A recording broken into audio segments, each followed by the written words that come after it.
Hey, this episode was originally a live conversation at Startup Days and is hosted by Melanie Gabriel, co-founder and ex-CMO at Yokoy and host of the Follow the Gradient podcast. We're big fans of her work, so we wanted to produce an episode together and release it exclusively through Swisspreneur. Let us know if you'd like to see more of these collaborations and with whom you think we should collab next. Our fundamental criteria who to invest in is really that we look at the people. We really try to understand who are the founders and why are they doing what they're doing. Our conviction is that the best companies are built by the best people.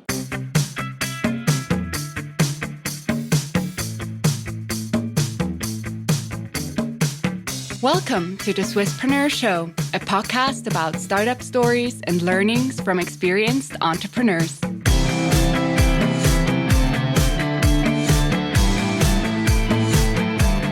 Very, very welcome to our session. For anyone that wants to listen in, now is the time to set up the headphones. So I'm very excited to be here today with my wonderful guest, Antonia Albert. First, for those who haven't been here before, my name is Melanie Gabriel. I'm the co-founder of Yokoy. I'm currently entrepreneur in residence at ETH AI Center. And I'm also running a podcast and a newsletter called Follow the Gradient, where I basically share how to scale a business in Europe. So that is about my part. But today I'm excited to be joined by Antonia Albert. She is the principal and head of people and culture at Founderful. Antonia brings a founder-first lens to VC, having built and scaled her own startup in Berlin, which is called Careship, to 150 employees with backing from global investors like Rotterdam and Spark Capital. At Founderful, she works hands-on with early-stage teams to help them grow, starting with the founders themselves. Also, just as a personal note, I always loved having VCs that also come from an entrepreneurial spirit because they just get certain things more than others. So I'm very, very happy and excited to talk with her today about how to fundraise. So we really want to make this session as hands-on as possible to talk about how to find the right VC pitch and handle tough questions. So Antonio, my first question, many founders ask, what makes a startup VC backable? And from your experience, what are defining traits that really are the things that you look out for? Absolutely. And I think that's one of the key questions that every founder has on its mind. Like, how do I pitch to a VC? And what actually makes someone invest in me versus all the other opportunities an investor looks at? First of all, I want to say thank you for having me. It's really nice to be here. I'm a big fan of your work. I think it's incredible what you do at the AI Center and also the podcast that you started and are running. So I would really recommend for everyone to download it and listen to Follow the Gradient. Thank you. So now in my role as an investor, and I'm with Founderful since 3.5 years now, I'm in the investment team and we back Switzerland's most ambitious entrepreneurs. My primary role is really to speak and meet founders every single day. And then we evaluate who to invest in until we do an investment, then join the board, and then hopefully work with the company for many, many years successfully until, we exit the company. And in my previous life, I was on the other side. I was fundraising as a founder. I think I spoke to every VC in Europe. I pitched to every VC in Europe. I raised money from Spark Capital and from Rotterdam. So now, combining both experiences, I can only share from our side now as an investor that our fundamental criteria who to invest in is really that we look at the people. So this sounds very easy now, but we really try to understand who are the founders and why are they doing what they're doing. And this also sounds now so easy, but in our minds, because we've all founded companies before, everyone at Founderful has been a founder, him or herself, it's just so hard to build a company, right? You need so many things in your favor. There's timing, there's luck, there is, so many other things. So basically you're fighting against the odds. And our conviction is that the best companies are built by the best people. So we really try to understand why is someone doing what they're doing. It's not like a 1 or 2 year pet project, like it is a 10-year commitment. And it's so rare to find, someone, how you pick your co-founders that's at the same time, at the same place, as committed as you are, to drop everything else for the next 10 years, because everyone has opportunity costs, and to really go out on this journey. So we try to understand the why, which means we spend a lot of time with the founders. We always say it's never too early to talk to us. Like, I really engage with founders, like ideally when they first think about, do I want to start a company? And then we go through this process together. Second thing we look at is that we try to understand how they execute. And this also sounds now very easy, but there's this saying that any idea is only 1%, right? Everyone can have a great idea, but to actually do it and to actually drop everything is a whole different story. So I really like this saying, idea is 1%, 99% is execution. And we try to understand how a team operates. How do they interact with each other? How quickly do they build and ship and test, iterate, run? How do they interact with us? How do they communicate? How do they reply? Because again, as you meet people, like everyone has an idea. Everyone has great advice on your idea because they know how to do it better. But then to really do it is a whole different story. And these are the two primary things we look at. And in addition, like we also evaluate what the idea is and if it's solving a problem that many people have where we can build something out of it. So that's it. It sounds simple, but for us it's primarily the founders and their ability to execute. This episode was sponsored by Property, the leading real estate agent for all real estate transactions with a comprehensive ecosystem. They combine highly trained experts with the latest technologies on an intelligent platform to provide clients, brokers, and service partners with risk-free, flexible, and simplified services. Learn more at property.com. That's property with an I.com. And I think on the topic of the idea, I'm completely agree. Like it's the founders and the execution.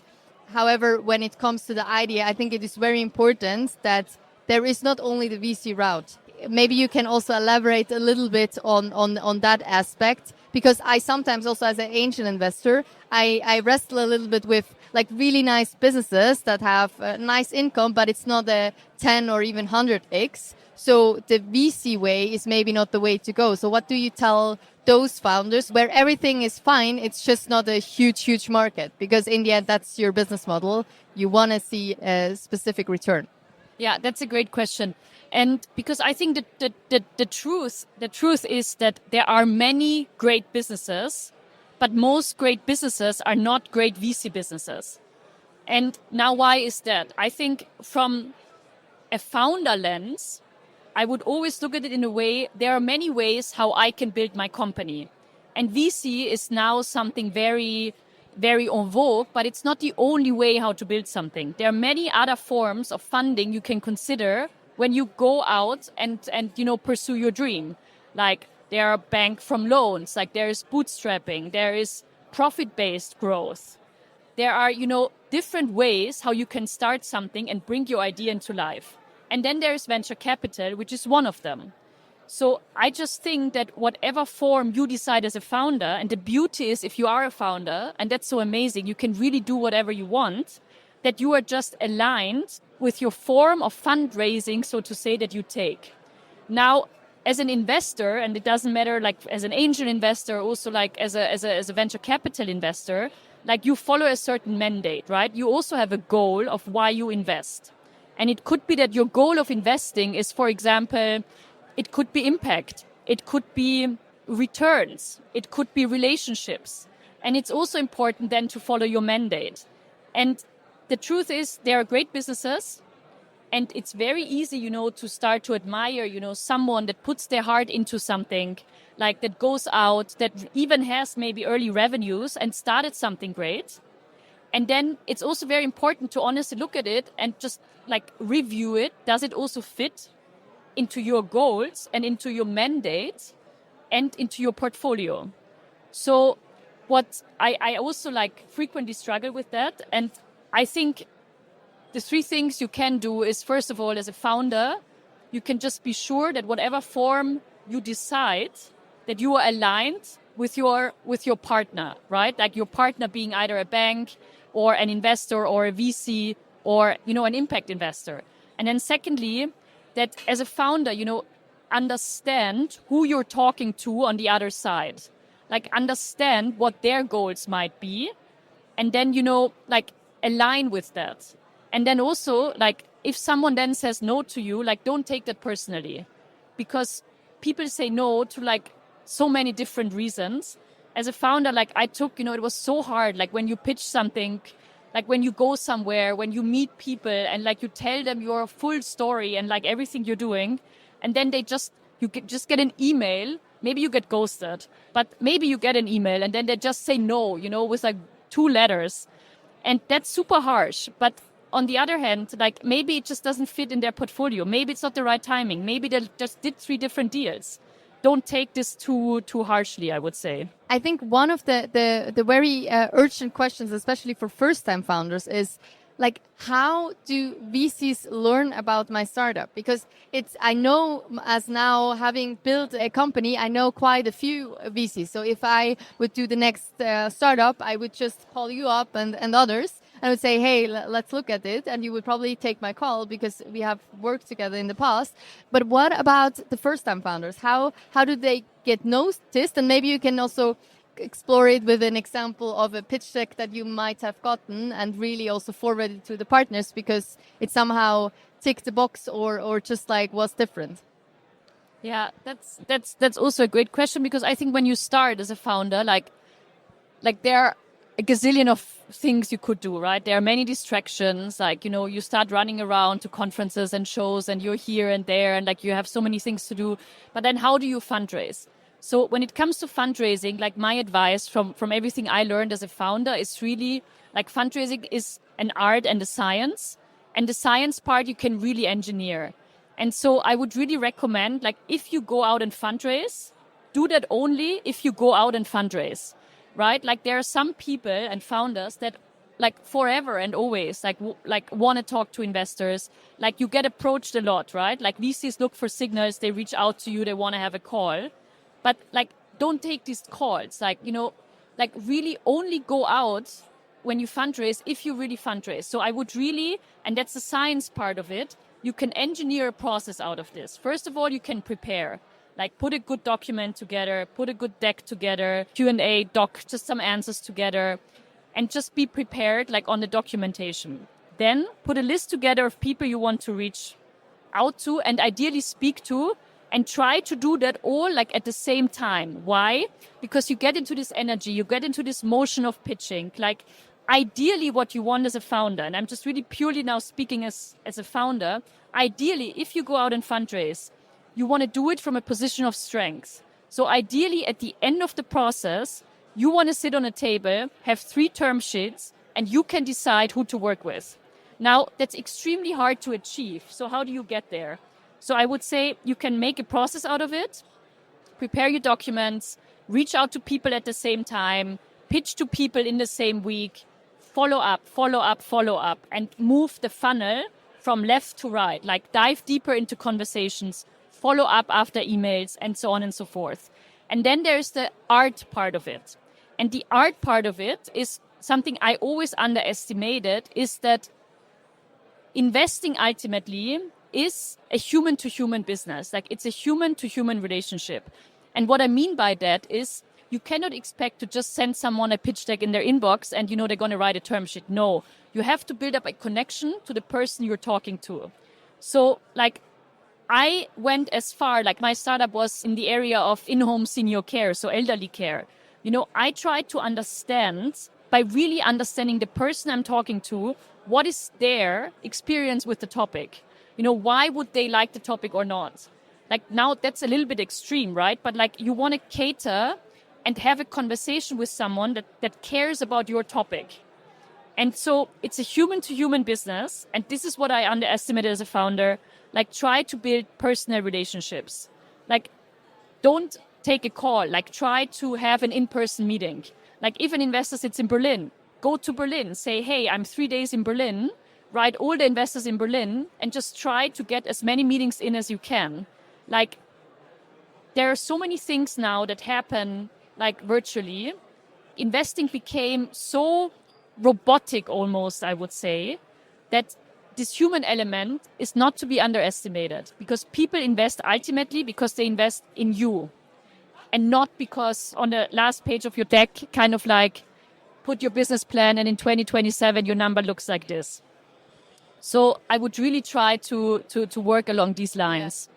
And don't underestimate also the FOMO aspect. I think, like you just mentioned, go to Berlin and say you're 3 days there, but also have 1 week where you have all the calls with all the VCs, because they also talk with each other. So they also will learn that this startup is raising, and this also creates a lot of momentum and a lot of FOMO. And if you just do it randomly, that doesn't help the FOMO. But if you really also do it a little bit strategic, because that is also the human aspect. Like, people, yes. Especially in the VC scene, they are afraid of missing out. And that there is this very well-known anti-portfolio of huge funds that actually didn't invest because they didn't see it and are quite, like, not frustrated, but they just know, oh, I didn't took, for example, the email or the call from Airbnb, and now they have it on their anti-portfolio saying, hey, we also miss opportunities. And maybe exactly on that part, like, as a founder, because yes, you have to talk to hundreds of VCs if you're fundraising,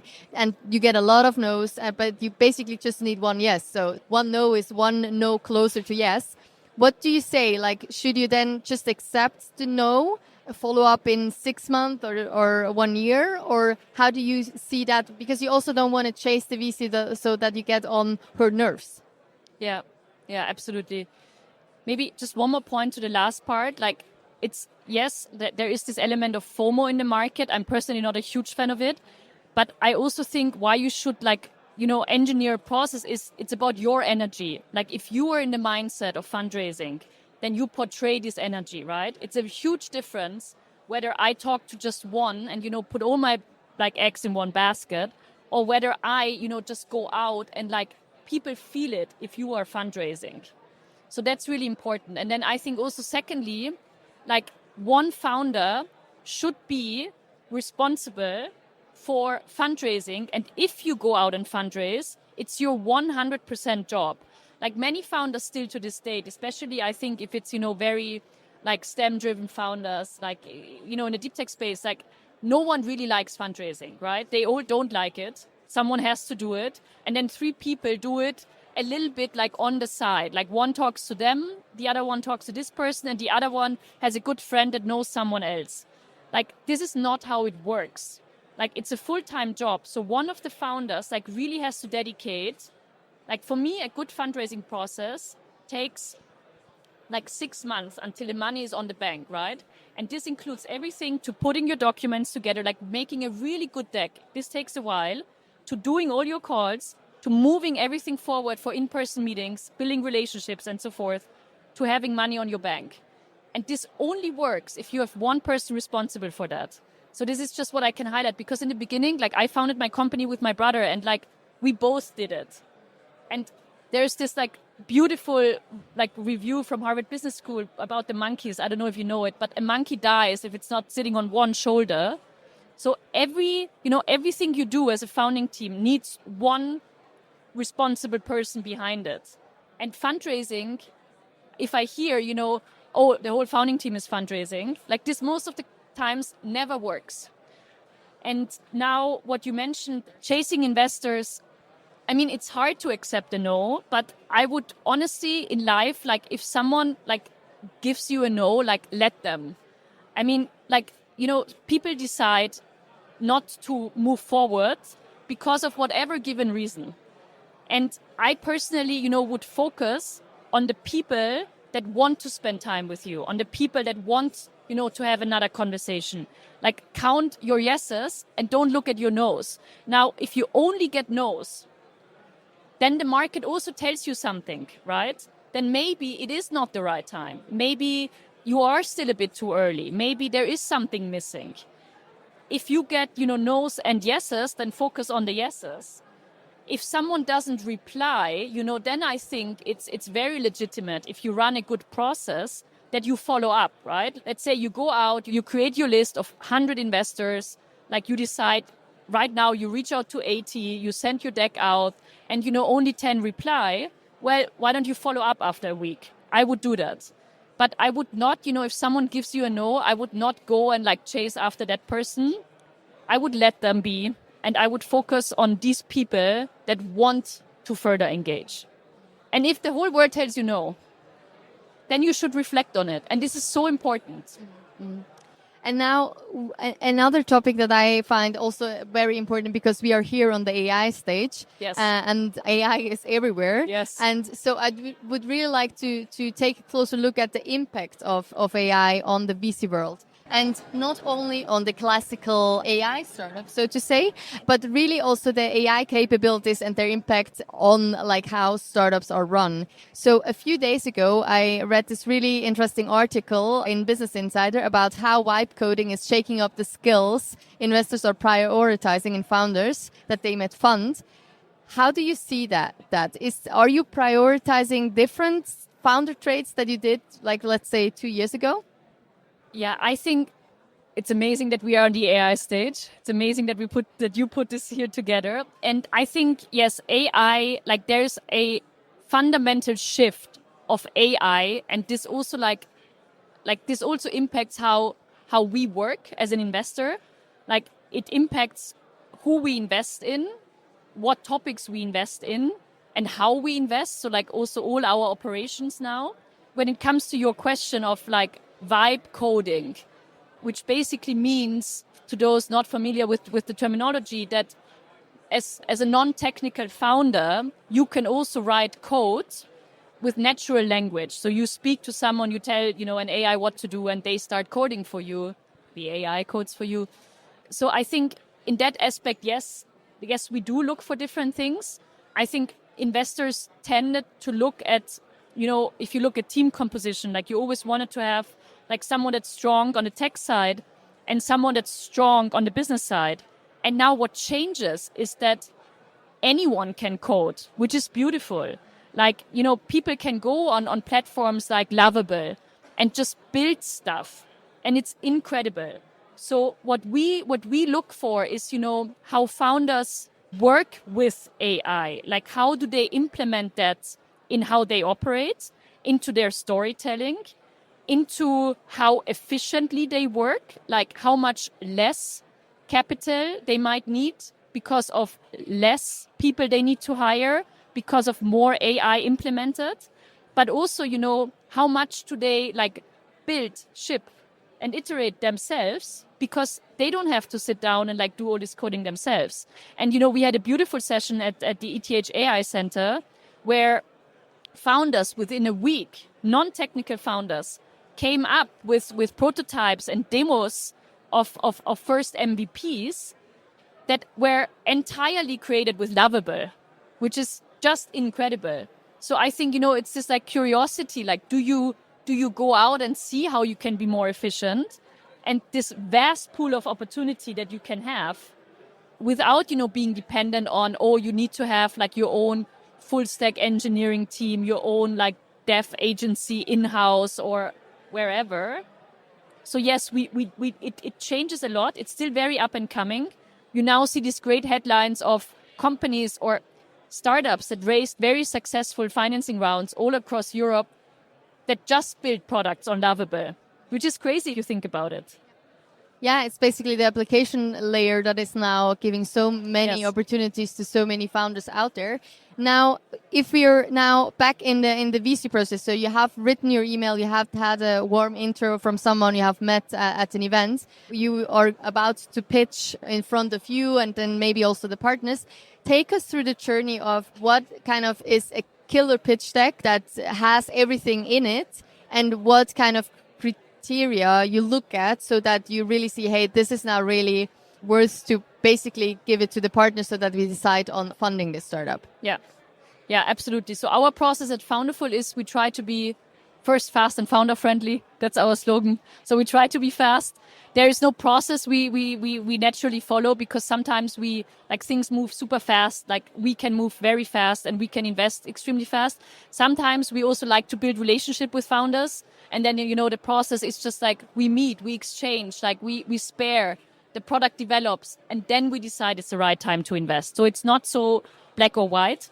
However, like a typical process would be like we start the first conversation, and in the first conversation, the founding team can very clearly articulate who they are, what they're building, why they're building this now, how it works, and how big can this get. Sounds super simple, but for someone to really articulate that in a crisp way, in a clear way, because most VCs, and that's really the truth, they are not in your head, they're not in your lab, they're not in your, office, they've never heard of your technology before. So just really try to stay, to explain it to someone in very simple terms. And it's always so easy to explain difficult things or to explain things in a difficult way, but it's so hard to do that in a simple way. Then secondly, we do an in-person meeting. So we really try to meet very fast in person.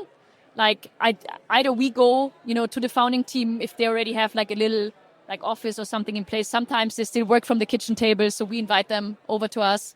And then we have an in-person session. Why? Because sometimes, you just sit the whole day in front of your screen, and it is a different type of conversation. You can have a bad day, they can have a bad day, things don't work. And then in person, it's entirely different. And we did have situations where we said no to something where we did not have an in-person meeting. And then we met the founders later somewhere. And we were like, wow, how could we have, why didn't we meet the founders? Because the energy was totally different. So then we have an in-person meeting. We always double down with in our team. So there would be 2 people from our side involved. Why? Because that the founding team also gets a little bit of a look and feel of how we operate, but also then that we have someone internally to spare with. So it's 2 people from our team. Then we would dive deeper. We would have a little bit of a look at, how big can this get? What's the ambition of how big does the founding team actually want to build that? I had a conversation with the founding team 2 weeks ago, and it turned out, what they're building, they want to stay super lean, super small, it's too techies, and they just want to code themselves. They don't have the ambition to build a big team, to build necessarily a big company. And that's fine. They can be very successful with that. But it was good to understand. Then we would have a small chat and sparring session on, the business plan, just to see, how this could develop in the next, we try to keep it very simple, in the next 24 months. Why? Not because we want to put work on the founders, but normally when you go out and raise, you want to raise as a founder for 24 months. Why? Because you want to make sure you have time to build something. You don't want to go out after 6 months again and raise, because it takes 6 months for a good fundraising process until you have money on the bank. So ideally you want to raise for 2 years. You want to go out after 18 months and then raise again.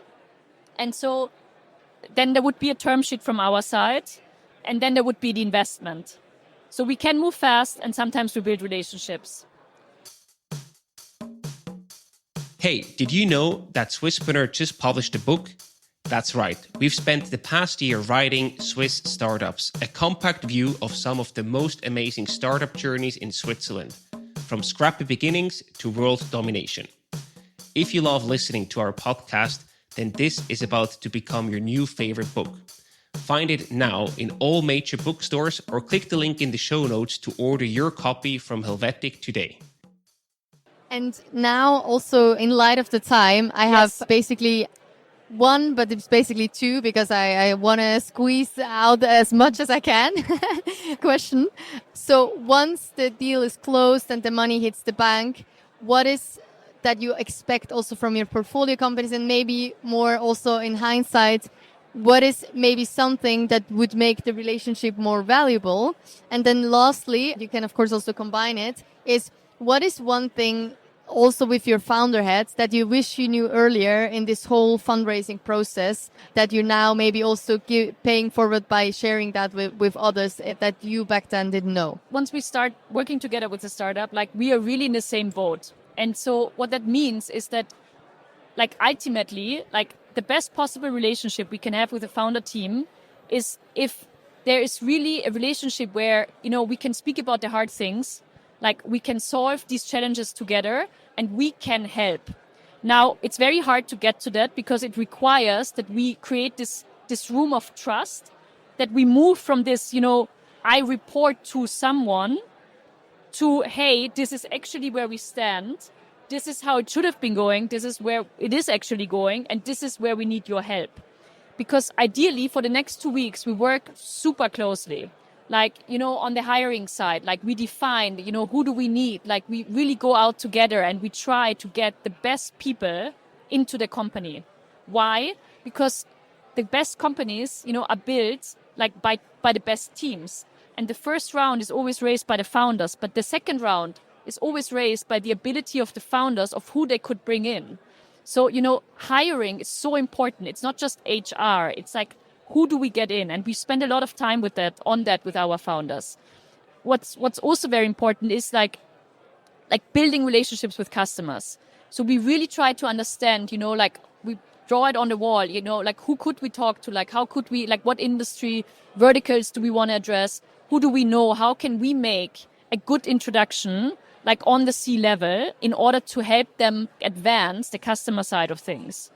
And then what's also very important is like next to, like hiring, we call it talent, and then also like, building, which is like this whole go-to-market side, is the storyline, right? Like we try to very early, like actually, in the first couple of weeks when we start to work with a team, to already create the storyline on what we would raise the next round on.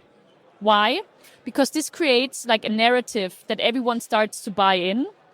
Also, like this narrative will change and that's okay, right? But it's better that we have it there somewhere and continue to go back to it rather than, in like after 2 years, out of the sudden deciding, but the next round, like what should we do now? So ideally, we really get into this like working mode. Like we are all founders ourselves. We love to work with founders. That's much more interesting than like, analyzing a lot of companies. And, we just try to be helpful. And we can only do that if like there's like a trusted relationship. I would really say, first of all, like really choose your co-founder wisely. Like it's the most important decision you take as a founder. It's so hard to find someone at the same time, at the same place, that's as motivated, excited by the same idea and, really willing to drop everything else. And you cannot build with someone that's half committed. So like really choose wisely there.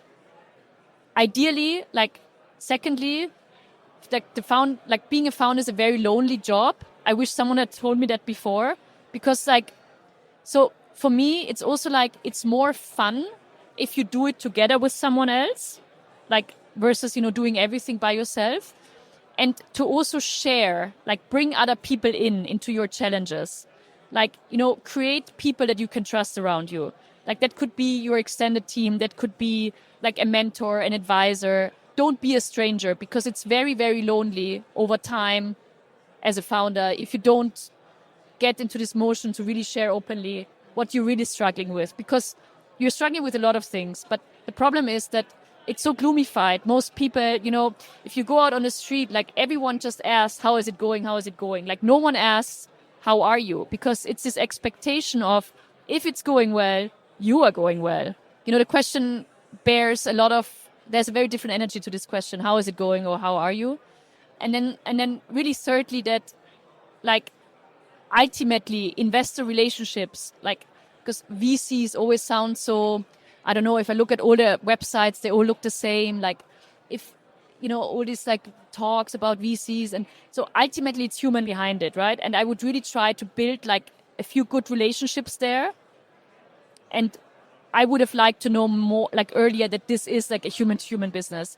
It's not that I go out, create my Excel sheet and, just try to get money. Like really, really think about who do you want to get money from and why, right? Because people are very different. Investors are very different. And once you have someone on your cap table, it's impossible to get rid, almost impossible to get rid of them again. So choose your investors wisely by really understanding, what they are in for, by building relationships. Thank you so much. We would have, I think, topics for another 3 hours. But you have so many more questions. Yeah. But it was really nice to have this catch up. And I know we will have follow-up discussions on that. And for everyone who is around, happy to stick around and ask your question. Thank you very much, Antonia. It's been a pleasure. Melanie.